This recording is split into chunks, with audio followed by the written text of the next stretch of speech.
Did you see that show, Painkiller? What an incredible show. It was heartbreaking. It was just a masterpiece.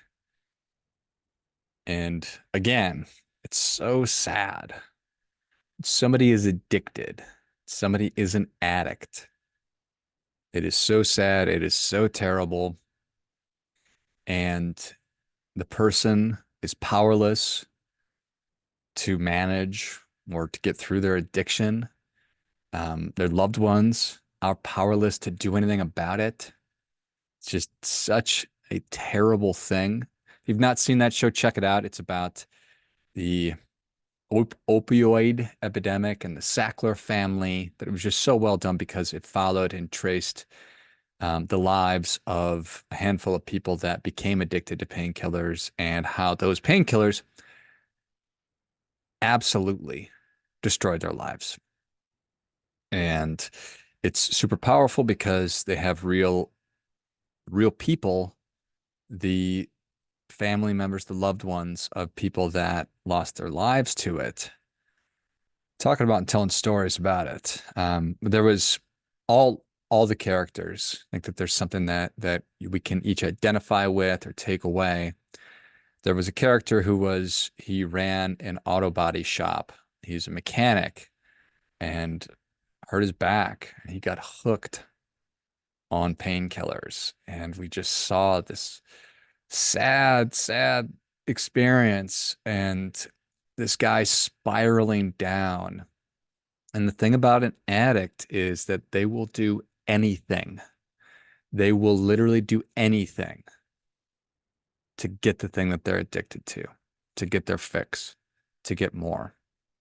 They will cheat, lie, steal, hurt people. They will do anything. They will break the law. It doesn't matter. They will go through anything to get more. The federal government, our federal government is an addict. Our federal government is a junkie. Federal government is a junkie that is addicted to spending. I don't think that there's any other way to put it. And so much going on in the world and so many things that we are constantly looking around and paying attention to and giving our time and our attention to and say, oh, look over there, look over there. Oh my gosh, look over here.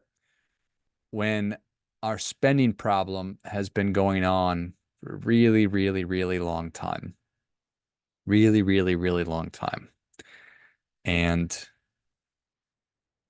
I mean, it was interesting to go and do research for this episode here, just because it's really eye-opening. So I'm excited to share it with you. But you can look back to the last time the federal government balanced its budget was Bill Clinton.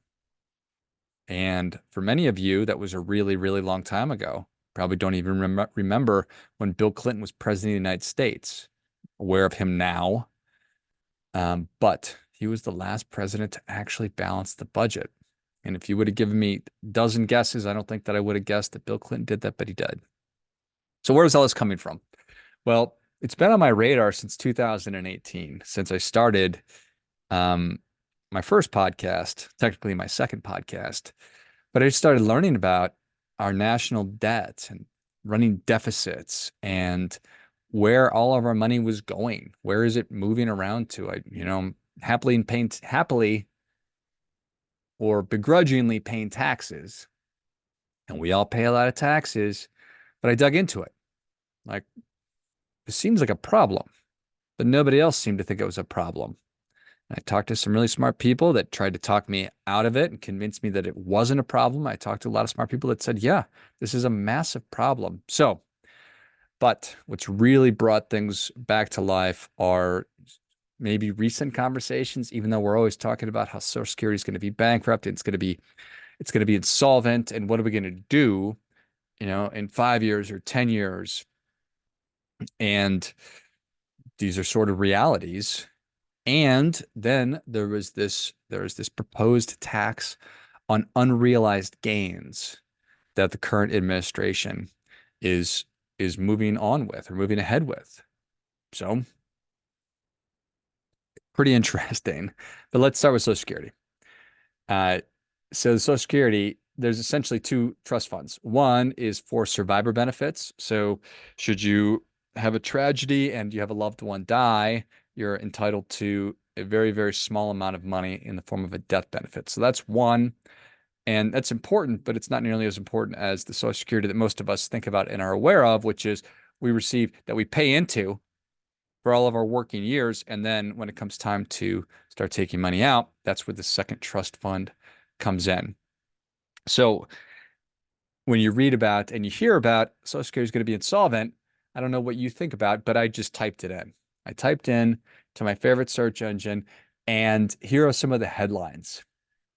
To sum it up, Congress hasn't stolen a dime from Social Security. Every cent in asset reserves is accounted for. Oh, so there's nothing to worry about. Social Security funds are running dry. Don't panic. Okay, I won't freak out. And then the third one is no one is stealing from Social Security. Ah, right. Okay, I got it. So it's all a big nothing burger that nobody needs to worry about. Nobody needs to think about. But here's the thing, is I can see into the future. So can you. It's right there. After years of people telling you that not a time to panic, nothing to see here, no problem. A couple of years from now, the headline is going to be the time to panic is here. We're all fucked. It's over. But the problem is there'll be nothing to, there just will be no actions to take, no levers to pull, no money to move around. We'll hit the end of the rope. It's kind of like you and I need to worry about when before credit cards. When you ran out of money, you stopped spending. You just stopped. At least that's what I did because I didn't have any more money. I didn't have any credit. Do you remember that before credit cards? Maybe, maybe not. Today it's ubiquitous, so we can just keep spending as individuals. We can live paycheck to paycheck, spend all the money I earn, and then just keep going. I can keep spending. I can keep consuming. I can keep buying more and more and more. What a time to be alive. What an awesome thing. Until we reach the end of our rope where we've maxed out all of our credit cards, spent all of our money. Like, oh shit, bad place, bad news. I have no more financial engineering, no more moves that I can play. I don't have any, I don't have a trump card to play. I'm sure that's going to be triggering for some people. That is where we are. So what is really happening is every time the federal government goes and takes money out of the Social Security Trust Fund, which they do all the time, they essentially grab the cash and then place an IOU, form of an IOU. This is a coupon you're going to want to hang on to. Remember from Dumb and Dumber, where he made all those coupons? One was for a Ferrari or something like that. He's like, you're going to want to keep that one. But again, these are just IOUs, and it's all based on the full faith and credit of the federal government, which is a junkie that is addicted to spending. So what's going to happen with Social Security? Well, if we continue on the trajectory that we're currently on, nothing good. We will be in financial trouble. We will be in financial peril, which we're already there. We're already between a rock and a hard place.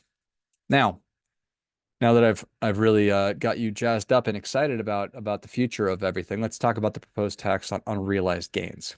And I think that you probably understand how a capital gain works, but really quickly, I go and buy a share of a mutual fund, an exchange traded fund, or a stock, and that stock costs $100. So that's my basis, the amount of money that I bought it for. Good news for me, the stock goes to $1,000 a share. Awesome, huge win for me. I still have not, since I did not sell, I've yet to sell this stock. I don't have any gains. I haven't realized a gain. The gain, or I realize a gain when I sell the stock. Okay, great. So I bought it for 100. 5 years later, I sell it at 1,000. So my gain is $900. Traditionally speaking, that's when I would pay a capital gain. So I would owe tax on $900. And the current rate, tax rate on a capital gain is between 15 to 20%. Okay. So you'd owe, let's just say 20% on $900. Good enough. Now there's like everything else. So many rules around taxes and just depends. But that's a really easy way to sort of think about it. So this proposed rule, and again, why is this a proposed rule? Why? What's going on here? Because the junkie, in this case, the federal government, is looking around for more drugs and isn't seeing any. They're like, oh, we need to figure out a new way of getting more money. Why? So we can spend more money. And since the federal government has no means of production, not yet anyway, their only source of revenue is you and I, dear listener, the tax revenue that they take in from us. So this proposed rule would impose a 20% tax on unrealized gains. How's that going to work? Well, who cares? Got to come up with the cash. You got to come up with the cash and pay the government 20%. So, what are some forms of unrealized capital gains? Well, it could be that you are an art collector or a wine connoisseur and you bought a Van Gogh for, these are just stupid examples. You bought a Van Gogh for $1 million a couple of years ago, and today it's worth $10 million. Okay. You haven't sold it. You've not realized the gain. You just have it. You own it. Well, this proposed rule would impose a 20% tax on that. Well, where do I get the money for that? Do you have millions of dollars in cash sitting around? Is that what people think?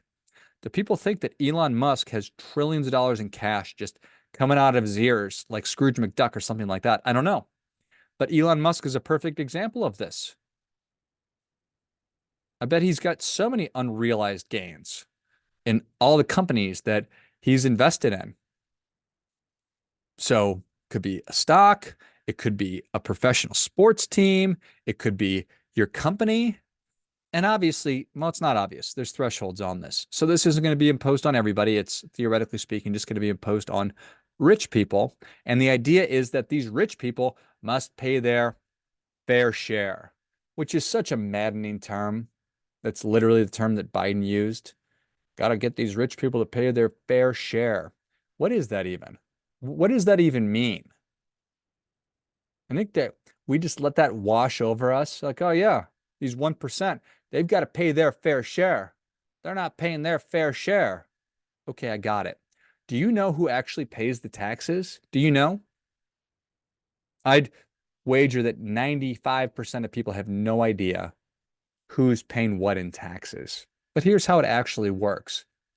And really, the most recent data we have on this is from 21, so just a couple years ago. 21 taxpayers filed 153 million tax returns. They reported earning more than $14 trillion in AGI, adjusted gross income, and paid nearly $2.2 trillion in individual income taxes. Okay, a lot of money. So we got that. We earned 14 trillion and paid 2 trillion in individual income taxes. The average income tax rate that year was 14.9%. Okay. The top 1%, this 1% that we love talking about, they paid a average tax rate of 25.9%. That's higher than 14.9%. In fact, it's nearly 8 times higher than the 3.3%, which is paid by the bottom half of taxpayers. So 50% of American taxpayers, their rate is 3.3%. Okay. Highest earners, 25.9. Lowest 50% of taxpayers, 3.3. Okay. Top 1% income share rose from 22.2% in 2020 to 26.3 in 2021. And its share of federal income taxes paid rose from 42.3% to 45.8%. The top 50% of all taxpayers paid 97.7% of all federal income taxes, while the bottom 50% paid the remaining 2.3%. So effectively, half of American taxpayers don't pay any income tax at all. 100%, 98% of income taxes are paid by the top 50%. Okay. So a lot going on there. Not going on there. But let's get back to our federal government being a junkie addicted to spending. Let's look at a brief history of spending and revenue. Again, revenue is the money that we, the citizens, give to our federal government and that they, in turn, spend on things. Got it. Okay. So in 1950, federal tax revenue was $39.4 billion. That's all the money that they took in. So we just casually wrote a check for that and sent it somewhere that wasn't in the United States recently.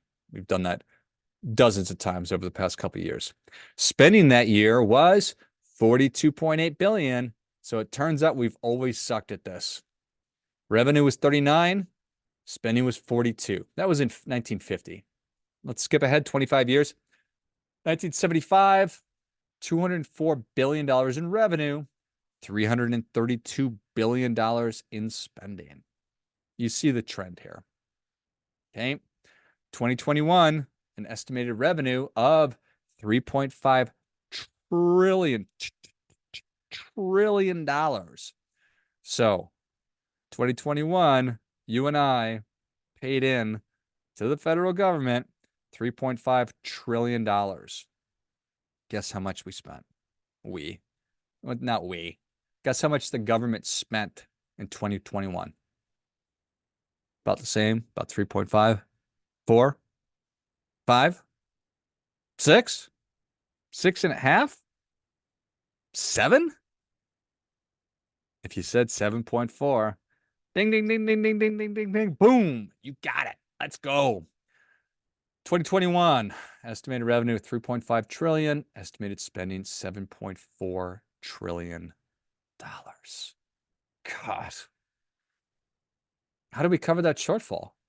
You know, the giant number between 3.5 and 7.4, also known as twice as much.